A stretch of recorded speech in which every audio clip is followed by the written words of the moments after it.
Hello and welcome to Unparliamentary Language, a political podcast that is coming home. How are you, Rob? I'm fine, but you mentioned it's coming home and now I'm sad again. Oh, I'm sorry, Rob. You've reminded me. The football team is coming home, just not the football itself. Correct. There's a great cartoon by a cartoonist who I'm loving at the moment in The Guardian called David Squires. There's a cartoon of this football who says, I've been thinking about coming home. I might do it soon. Then looks at his phone and goes, no, I don't think I will. The news has been a bit like that at the moment, but that's what we're here to cover. So, yay, let's do that. Let's head straight on into the headlines then. So, headline quickfire, Rob. Number one from the Financial Times. May wins backing for soft Brexit after facing down cabinet rebels. We'll focus on this a little bit later in our deep dive on Brexit. But essentially, this was Theresa May succeeding, or at least at the time, thinking that she succeeded in uniting her cabinet and getting a deal that they all agreed on, that they could take to Brussels and say, this is what we actually want from the Brexit negotiations. We were only saying last episode how long that they've had to get something like this together, and this is the first time they've been able to bring a proper white paper that can go through Parliament that clearly outlines everything we want from Brexit and how we proceed from there with the EU in negotiations. So following on from that, I suppose this is kind of painting a story that ends up with our last headline. So I will vote down May's Brexit plans, warns Mogg in the Daily Telegraph. Yes. The plans that Theresa May put forward appear to be of a more soft Brexit nature. Rees-Mogg is a hard Brexiteer. He's one of the sort of poster boys for that campaign, and he's already on record saying that now he's had time to look at it, that he won't be supporting the policy. There's a nice tweet that was from Laura Kuenssberg today, which quoted Rees-Mogg saying that this is the greatest vassalage since King John paid homage to Philip II at Le Goulier in 1200, which basically translated for those of you who don't speak 18th century means he thinks it's bad. So, yeah, he's on. Rees-Mogg is doing Rees-Mogg. He's doing him. He says that it's bad because it's not Brexity enough. So he would vote against any white paper that will pass through Parliament. Now on to away from politics a little. Trapped boys wait for cave rescue to resume in the Times. This is the story about the 12 boys and their coach. They were a football team that went into some caves in Thailand. Then essentially monsoon season hit, and people thought that they were going to be lost in the cave system. Divers found them after, I think, 3 days with sort of no contact. And there's been a huge mission to try and get these boys out safely. It's happened over a couple of days. And unfortunately, in that time, one of the cave divers themselves lost their life, which really goes to show how treacherous this mission was and what a big thing it was to get these boys out safely when they never have cave dived before. It's over now. All of them have been rescued along with the coach. Maybe something slightly on the lighter side. I don't know if you saw this, Tom, but did you hear about Elon Musk and how he got involved? Yeah, my summary of this would be that Elon Musk saw something on Twitter, decided he had a brilliant idea to make a tiny submarine that would fit through these small holes. Yeah.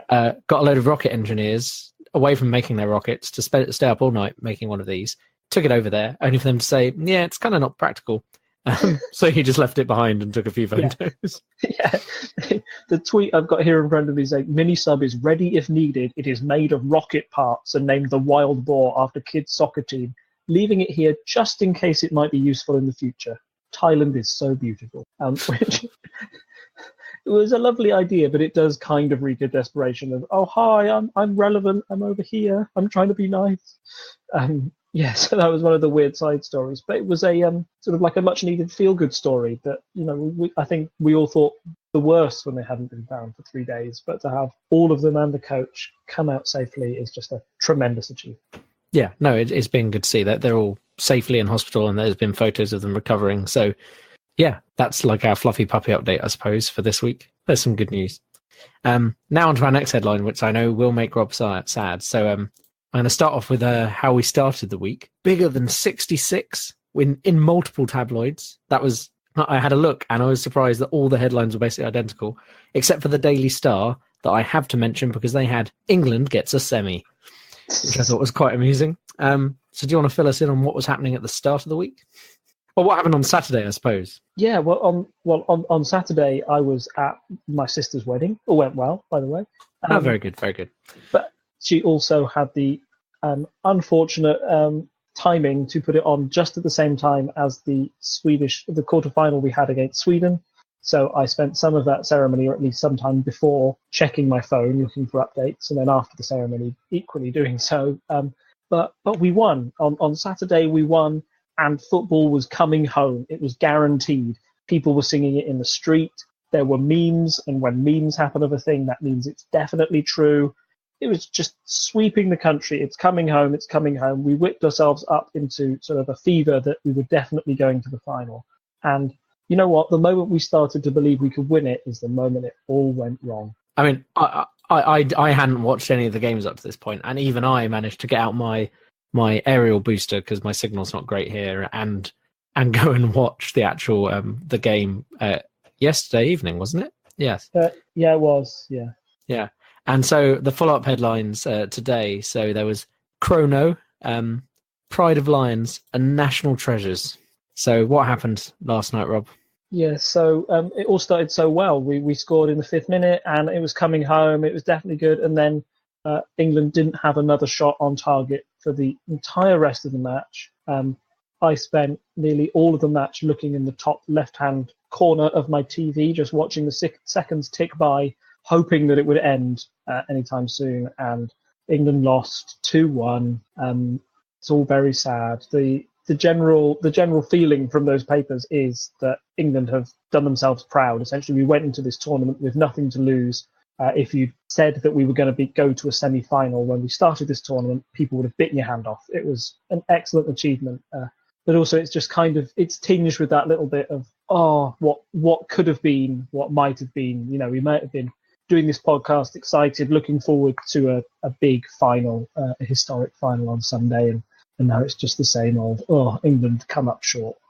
But yeah, it's been a good ride. I've enjoyed it. Yeah, I mean, it has been interesting to see. I've been in a few chats about the World Cup as like the representative Brit. So, you know, it has been good. It kind of feels like the country got together behind something. There was an article I saw about there's that, and we don't actually have a headline for this, so I'll just mention it now. But Trump is visiting tomorrow.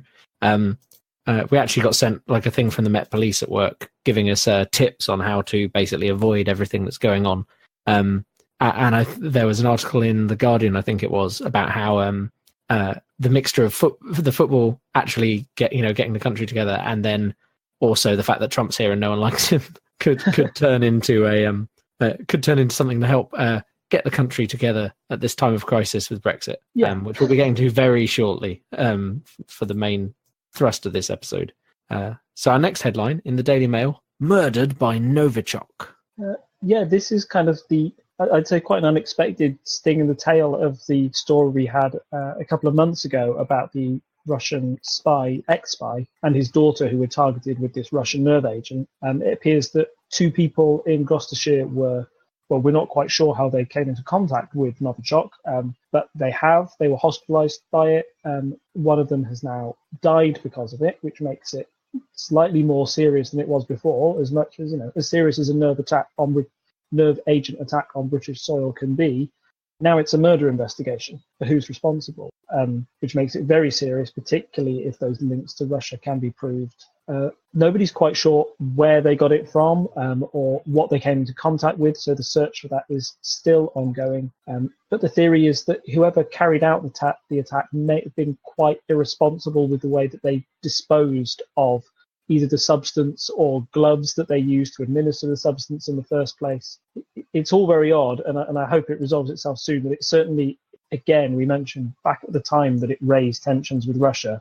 This only heightens tensions with Russia, particularly when we've got Trump meeting NATO and talking about spending, and Trump's going to meet Russia. It seems to widen that gulf between Europe, the UK, and Russia. And on to our final headline that's going to lead into our main story for tonight. 24 hours of Brexit mayhem in The Independent. And also, I quite like in the eye, they had et tu, Boris. So what happened?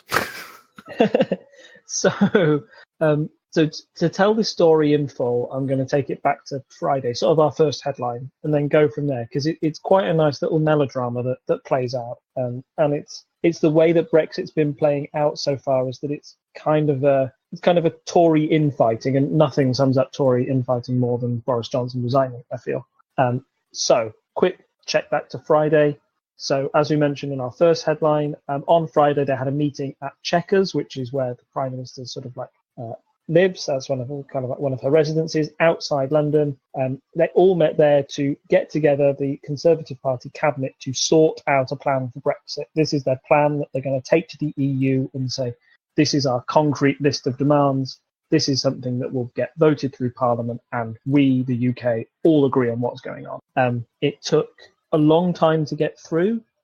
Some people were worried that some members of the cabinet might resign at that meeting. Allegedly, apparently, if they had resigned at that meeting, they wouldn't have access to ministerial cars to drive away from Chequers, and there's no bus service. So some people think that nobody resigned because they didn't want to walk away from the place, embarrassingly. But essentially, what came out on Friday was a plan that was Theresa May's plan for Brexit, not David Davis's, who is the secretary for leaving the EU. And it was a plan that was sort of slagged off by both David Davis and Boris Johnson. But in the end, they agreed to do it. And Theresa May released a statement on Friday saying that collective cabinet responsibility had been restored. And I don't know if you're aware. Do you know what collective cabinet responsibility entails? Or? I mean, if I had to guess, it's that the cabinet is supposed to work in the best interests of the country as a group, but I don't actually know what the specific meaning of that term is. I've heard it before. It essentially means that the cabinet must all agree, and they can't start to say a different thing to this policy. If they don't agree with the policy, they must leave the cabinet. So one of the most famous examples is Robin Cook resigning because he didn't agree with the policy to go to war in Iraq. He was one of the biggest members of the cabinet who resigned at that time and did a big speech. I think it's on YouTube. If you can find it, watch it. It's one of the best resignation speeches ever. But yeah, so that's why she came out and said, right, there's no more bickering about Brexit. We're all sorted on this. This is our line. And anybody who doesn't like it needs to get out the cabinet, essentially. And when she said this on Friday, nobody budged. So yeah, so it was all assumed that everything was fine within the cabinet. They've got that all sorted. Friday, we felt like we have a plan.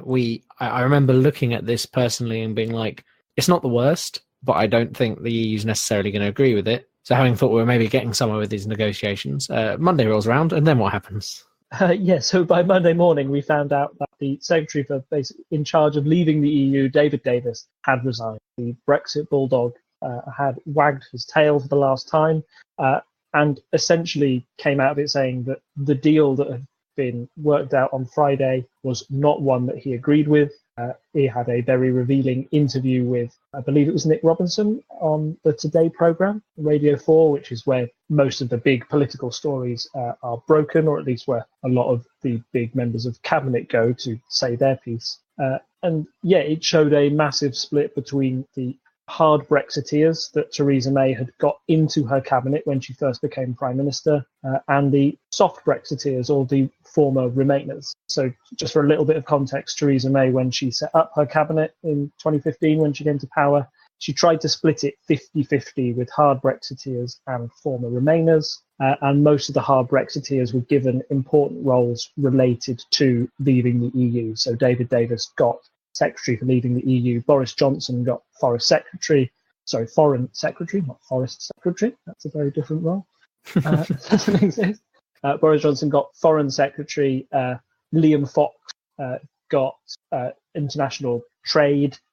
So once David Davis is gone, people are sort of wondering if they will lose other important Brexiteers from their cabinet. So everything goes quiet for a little while, and then on halfway through Monday, we get the big blonde bombshell that Boris Johnson has resigned, and everything kind of goes crazy at that point. Here's a good question. Do you remember what you were doing, Johnson, resign? Did it sort of come through? How did you feel at the time? I mean, I was at work with several of my colleagues already discussing that, and also discussing in a group chat that you're in about the fact that David Davis had already gone, just mourning the loss of the Brexit bulldog on BBC's Dead Ringers, because that's very funny. It's kind of alternate history where he's doing all sorts of crazy things to try and secure a deal with the EU, including travelling back in time to stop us joining the EU in the first place.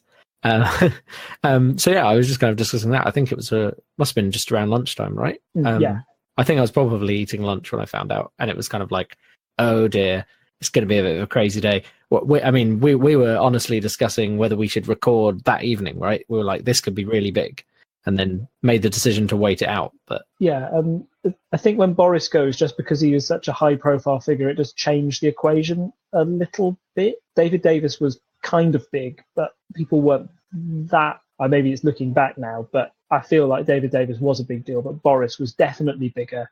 And in that moment, I suddenly thought, oh my goodness, is he the one that causes the domino effect for everybody else to leave? His departure was weird in a way, because it was apparently he phoned Theresa May to say, I'm resigning, but I haven't finished my resignation letter yet, which gave number 10 time to break the news that Boris was resigning before he had a chance to give his big speech or his big announcement. Take the wind out of his sails, yeah.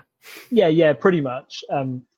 Number 10 and Boris's relationship has been a bit turbulent anyway. They've had their fallings out, and many people have questioned Boris's ability to be foreign secretary anyway. He's had a couple of crises. I think most noticeably the case of the journalist in Iran who's currently being held. Essentially, some of his comments may have led to her staying in Iran for longer than she needed to be, and she still hasn't come back to the UK. So there are a lot of questions about that, but this Brexit deal, it seems to have been Boris's chance to resign. It certainly made the headlines tomorrow about him. The to Boris is one from a kind of like, was from the Independent. The right-leaning newspapers used statements exactly from Boris's resignation letter. I think the most prominent was, the Brexit dream is dying. Yes, I've seen that in multiple papers, actually. I just didn't think, when I put together the headlines, I tried to have a balance, and yeah, we'd already had a fair number of more right-wing papers there. So yeah, like I think 2 or 3 papers may have even had that. It's almost like they're agreeing to have the same headlines at this point. I know a lot of them are owned by the same people. So. No, I think it was the standout line that you've got. If you don't agree with this Chequers deal, then it's the one you'd pick out. Also, I don't know if you saw the photos that accompanied it, but they were all the same sort of Boris in his office, pen in hand, writing a letter. It was it's all about Boris' resignation. How can he come out of this looking like the man who sacrificed his job to save the hard Brexit dream? Almost, it was a headlighter's dream, that entire setup, particularly particularly on the right-leaning hard Brexit agreeing press. It was almost as if that resignation was designed for them. And I saw some stuff speculating about the fact that this is kind of his last attempt to save his face, because Boris Johnson was kind of riding a high when he left his position as London mayor. He'd generally, I think people were okay with him. He is a bit of a bumbling idiot at times, but that kind of that plays well abroad. And so people liked him. He still had lots of fans who would go up and see him, whenever he turned up anywhere. And then he went in for the leadership race against Theresa May and all the others. And then he kind of got screwed over by Michael Gove. So it kind of looked like we might get him as Prime Minister straight after the vote. And that didn't happen. And now it's maybe this is again him kind of manoeuvring, because if things go wrong with Brexit now, I mean, we all think Theresa May is basically going to be the scapegoat when stuff goes badly. So then someone will have to replace her. And can he then go, look at me, I'm very pro Brexit, etc. I can get this done, and then get into power that way? But it's kind of like, a lot of people see it as his last chance. Yeah, it's a very long-term plan now, and his stock has certainly fallen a lot since. when he was London mayor and he was at the height of his popularity, sort of 2012, and coming off the back of that, that's almost where he should have been. That's where he had the best chance of becoming leader. Now, I feel after Brexit and the 2 years afterwards, sort of had to have in Westminster politics, have really soured people's views towards him. And now, even though he might be popular amongst a small percentage of the population, it's probably not enough to get him sort of the popular vote. And as well, you need to have support from within the Conservative Party if you want to be leader. And I don't think that Boris could make the final two as it stands. I think he would just be seen as too much of a wild card. The Conservatives are good at weeding out people who they feel are too risky. So I don't think Boris would be a choice there. But as you said, it certainly washes his hands of this Brexit deal. The long-term strategy could be that, hey, we had this deal, but I had nothing to do with it. I resigned, and I thought that might help stop it. That's the only thing I could do to stop it. So Boris resigned, and I think at that point there were a couple of, I don't know what was going around in your mind, but I suddenly thought, oh my goodness, does this mean Theresa May's going to have a leadership challenge, or is there going to be a general election? Did you feel that too, or are you not quite at those panic stations yet? I mean, I think it would have to be something horrendous to force a general election at this stage before Brexit. I mean, from the point of view of the other parties, the Lib Dems, while they'd love to suddenly be the main party and be able to stop Brexit, aren't going to be able to. They don't have enough votes. So that leaves us with Labour, of course, as the main opposition. And the difference, as we know, is very close at the moment in the House. So Labour can kind of throw the spanners in the works with a few rebels from the Conservatives. So for them, they're in like their strongest position right now, where they can make the most fuss while still not technically being in charge. Well, not being in charge. So that means that when Brexit goes badly, like Labour should come out of that well, right? Because they're not the people who are going to screw up Brexit in the eyes of lots of people. So I imagine they wouldn't want to. And I think, is a vote of no confidence 2/3 majority? So that's just not going to go through, right, in Parliament right now. There's not enough. You'd have to have a lot of Conservative rebels. You'd basically have to split the Conservative Party, I feel. Yeah, I feel it's I don't know if no confidence is 2/3. It might have to be a simple majority, because I think it was a simple majority the last time there's been a simple majority, because the last time it happened was 79 with Hammond. I'm going to turn into a history geek for a second, so apologies, but there are stories about people having to be shipped from hospitals and like old MPs being shipped from their homes to come in for these votes to make sure that the government could keep passing stuff. It got that bad for the government.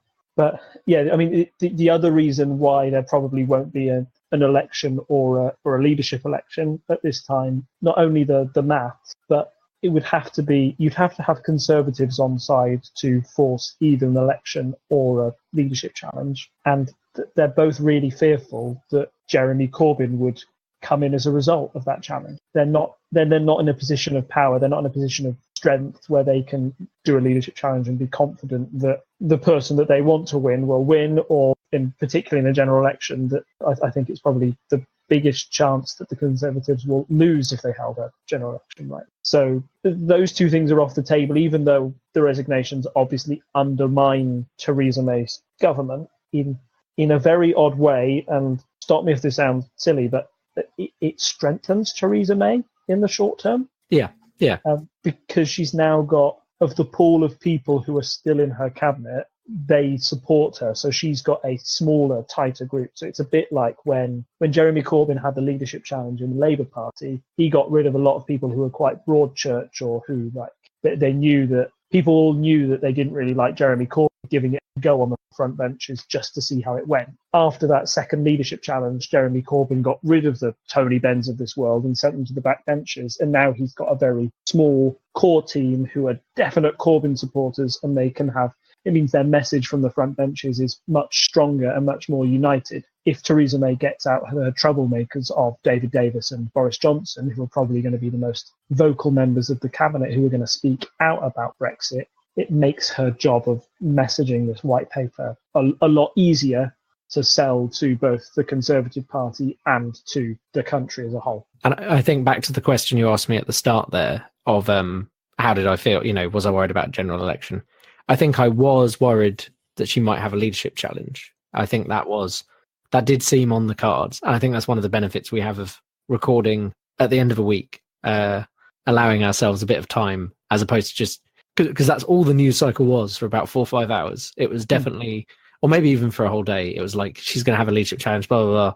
And then it just didn't happen. So it is nice to have that bit of a length on these kind of political stories, because things change so quickly that I'm glad we didn't have a silly episode straight after where everything we said was wrong. Yeah. Well, it's simply because people like Liam Fox and Michael Gove, who were other Brexiteers in chief, just didn't leave. They didn't resign. They didn't follow Boris, which is what some people thought. And it's the fact that people like Dominic Raab, who's the new Brexit secretary, essentially taking over from David Davis's role, is himself a prominent Brexiteer and is quite hard Brexiteer as well. So Theresa May's still been able to keep that balance of hard Brexit and soft Brexit within her cabinet, but get rid of the two sort of bad eggs, or the ones who are most likely to rebel against her in the long term. So yeah, in a bizarre way, all that talk about leadership challenge is just, it goes away with every day that people don't resign from Theresa May's cabinet. The more that stay in there, the stronger she seems, at least in the short term. Yeah, so now we've dealt with the Tories' slight crisis of faith, maybe on Monday, and as we say, it's kind of settled down a bit. We still have to go give the EU our kind of negotiation stance, which has been published in this white paper. What do we think? I mean, I get the feeling that the EU won't go for some of it, but you probably have stronger opinion. Well, you probably have more informed opinions on that than I do. What do you think is going to happen when it goes to the EU? Well, slightly more informed, because the bill as it stands is very, very long. I went to read it earlier, and it's 104 pages long to go through the whole thing. So people far more talented than myself are trawling through this. It's called The Future Relationship Between the United Kingdom and the European Union, which, if you want to make it more exciting, just put Harry Potter and the future relationship between the United Kingdom and the European Union. I think that's a lot of ways. Episode title right there. It's the way to get people to read legislation. Just do that. Say J.K. Rowling writes it. Anyway, so the white paper appears to be doomed to fail in the short term, or at least at the first instance. So we've already touched on the fact that Jacob Rees-Mogg is saying, I won't vote for it. And hard Brexiteers seem to think that it doesn't go far enough in releasing us from the control of the European Union. In a number of ways, I think they feel that there's a sort of an immigration backdoor, that people can work in the UK without a visa from the EU. They also think that in some elements of trade, we won't have although we'd be leaving the single market and the customs union, we'd sort of be leaving them in name only and just replacing it with something else that we've come up with a new name for it, but it's still the customs union, and we won't have the benefits that we used to have. It would essentially be like a Norway kind of situation, right? Is where it looks like it's going. Yep. Yeah, pretty much. And so that's the hard Brexiteer position. So that's within the Conservative Party. So the only way that the bill will pass is if it has support from the Labour Party.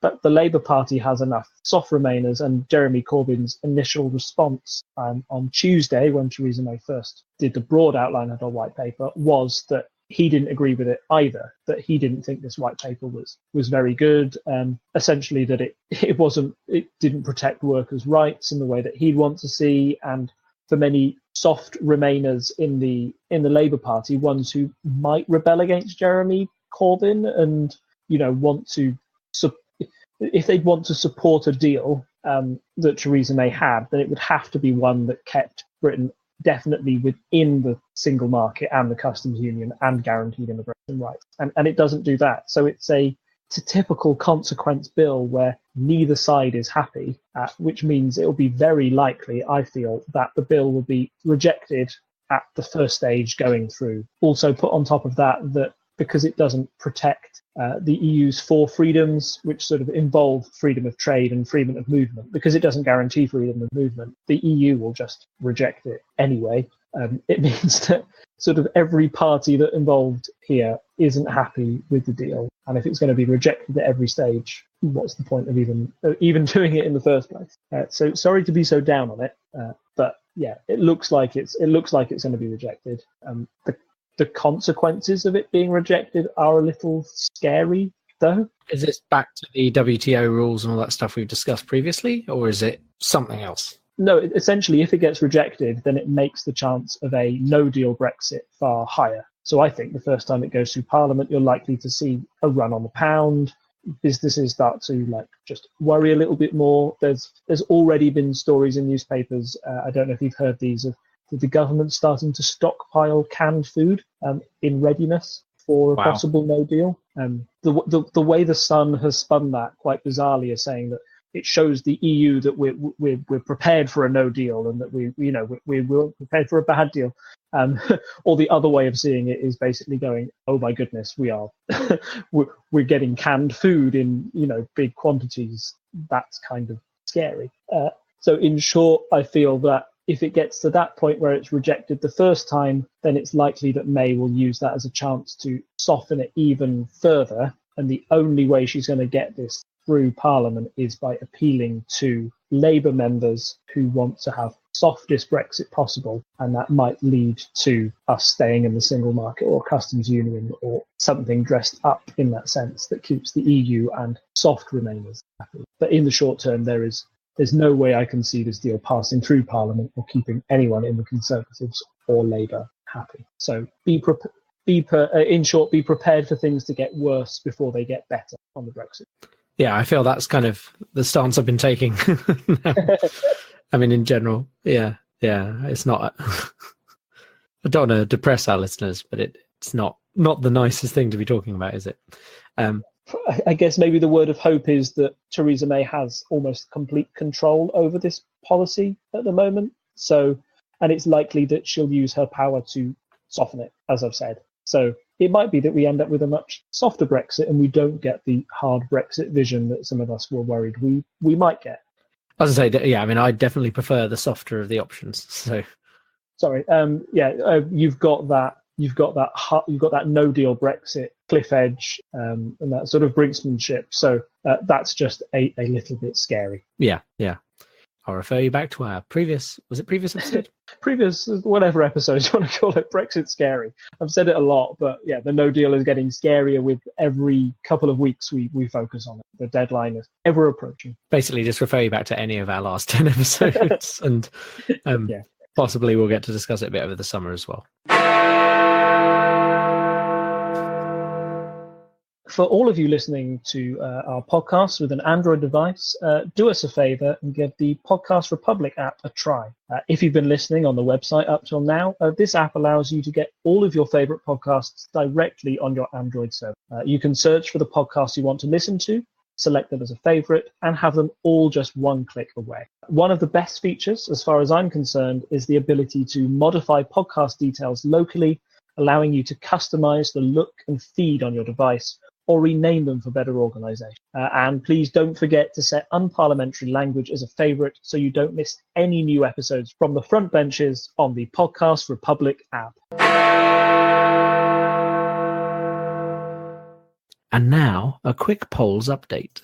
How's it looking this week, Rob? Interesting. Changes. So, yeah. So we've been saying how, isn't it weird that the Conservatives are ahead, or isn't it weird? We finally got a Labour lead of 2 points in one survey, I might stress, but that is the most recent from yesterday, the 11th. It puts Labour on 39%. Interestingly, if you look at the numbers and generally what's been happening in the YouGov surveys, so the last YouGov survey had Labour at 40% and the Conservatives on 41%. This time it's got Labour on 39% and the Conservatives on 37%. So that's a big fall from the Conservatives. And it suggests that those who support the Conservatives are at least worried about the quality of the deal that Theresa May has been able to get from her Chequers agreement. Also, if you look at the UKIP figure, it's gone up. Yeah, that's risen by 2. So that suggests that people are already going, okay, well, if I can't get my hard Brexit with the Conservatives, which I thought was an option, then I'm willing to throw my support back behind UKIP. So even though we thought they were dead, I pronounced them dead at the council elections, I didn't foresee the fact that Brexit isn't over, and if they don't get a good deal, then people will look to UKIP as their source of a hard Brexit. It's not that surprising, but it is just kind of fortunate, I suppose, that we've got one from yesterday, which could take in the effects of what's happened earlier in the week. But even if you look back to the 7th, which is since we last recorded as well, there's a Labour Salvation giving Labour +2 as well. And that kind of con lead has definitely shrunk. So there's 2 Labour leads and a tie out of the last 4. So yeah, it does seem to be shifting. Be interesting to see where it is in our final kind of episode of this season in 2 weeks' time. Yeah, I think the other interesting bit of polling information that came out today, sorry, it's not on this screen. I'll see if I can find I don't know where to look. It was on Twitter anyway. They had the YouGov poll on the confidence within the political leaders. So for the first time in a long time, Theresa May has fallen below Jeremy Corbyn in the faith of leading the country, and she's on -37% public opinion, while Jeremy Corbyn is on -30%. So it might be a bit of a Pyrrhic victory for Jeremy Corbyn there, but it at least shows that Theresa May's stock has fallen significantly in the time since the Chequers deal has come out. I don't know if it will strengthen as this white paper goes through, but public opinion seems at least to be turning against her. Yeah, it will be. Yeah, interesting to see. We'll keep our eye on it. If there's anything massive, I'm sure we can have an emergency episode over the summer in the middle of silly season. But yeah, I mean, I imagine it will kind of hover around whatever it ends up on at the end of the next 2 weeks, and we'll just have to see what happens.